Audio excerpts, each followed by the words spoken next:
Chapter 30. Life at its Best.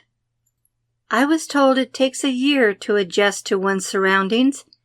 It had been 15 months since we left Florida.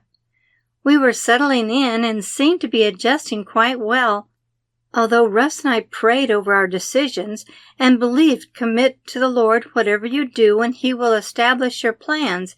Proverbs 16:3.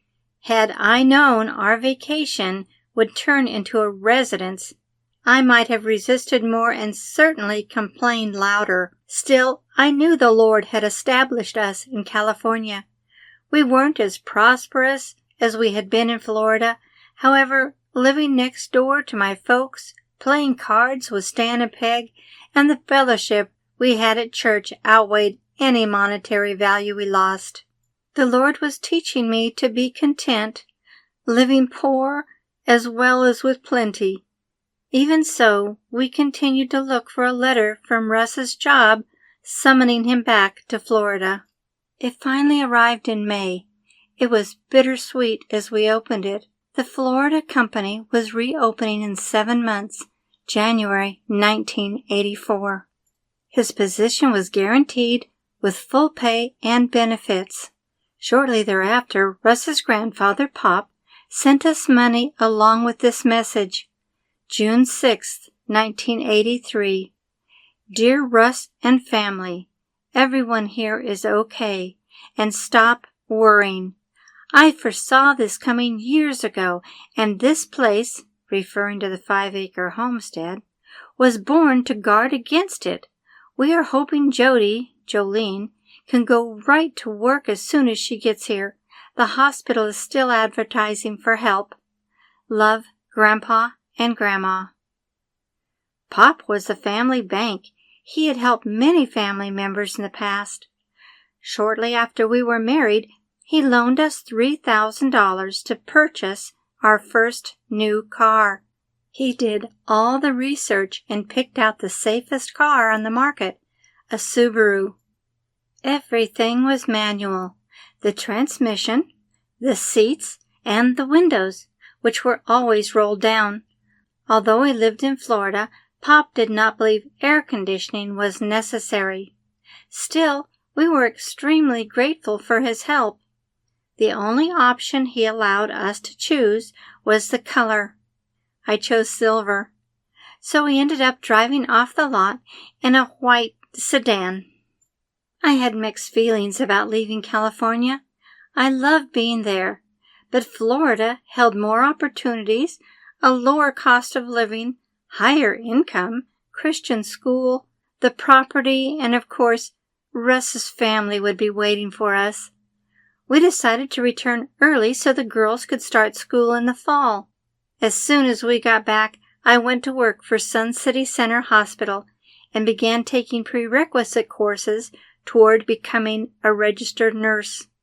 Little did I know that degree wouldn't happen for another 22 years. Russ found odd job as we waited for his company to open back up.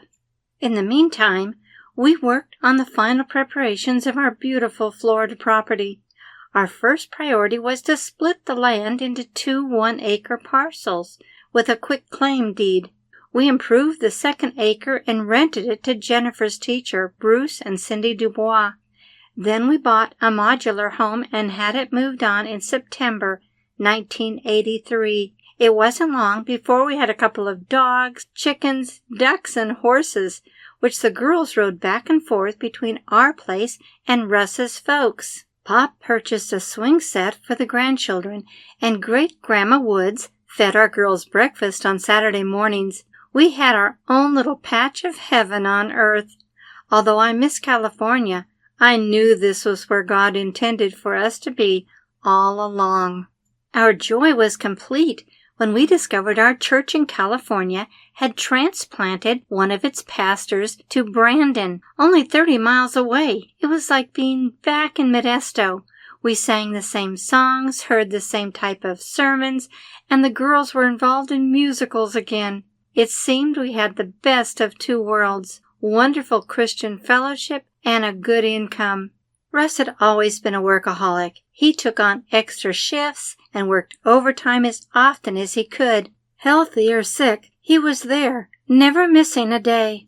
I don't believe there was a lazy bone in his body.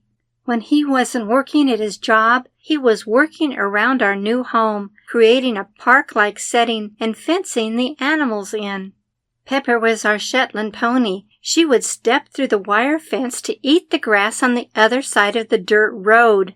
For the first few days, we heard the postman honking furiously to tell us our pony was out. But he soon learned it wasn't a problem. We'd call, "Pepper!" and like a big dog, she'd come trotting back, pushing her way through the fence to be locked up with the other 2 horses. There were 2 mares and a stallion. Within a year, both mares gave birth to adorable foals. This was life at its best. Then the phosphate company closed its doors again. The company stayed open long enough to renew their operational permits and then closed down once more. This time it was serious. We couldn't take off on vacation. There were bills to pay and a family to support. Now it was my turn to take on extra shifts and work overtime as we tried to make ends meet. This was the largest manufacturing plant in the area and had hired hundreds of employees from the small towns nearby. Everyone lost their jobs at once and was looking for work. Russ wasn't the only person in his family who was affected by the closure. His mother worked in the office and his stepfather was a groundskeeper. It was a family crisis and near impossible to find employment. Russ took a menial labor position. It was the most grueling chore anyone in Florida would dare accept. He began mowing lawns in the sweltering heat 8 hours a day. The humidity created constant perspiration, which was impossible to escape and caused an itchy rash. Avoiding the fire ants that swarmed toward anything that came close was also an occupational hazard. Fire ants are small, red, about 1/4 inch in size, and build large domed nests. Their bite is painful and leaves an itching welt that remains for days. These ants were the most frightening insects I've ever experienced. If you accidentally happened upon one, you were immediately covered by hundreds. They were more frightening than any spider. I can't imagine many men would do what Russ did to keep us solvent. After 5 months, our prayers were relentless. We asked God to reopen his workplace or provide Russ with a job that recognized his abilities. Between Russ's income and mine, we were barely hanging on. But the Lord saw that we never missed a payment and had food on the table. Stan called frequently to see how we were doing. We told him things looked pretty grim, but the Lord was good, and we were surviving. He always encouraged us and threw in a joke or 2 that had us laughing before we hung up. One evening, Stan called with a glimmer of hope. He said he had a job opportunity for us, back in California.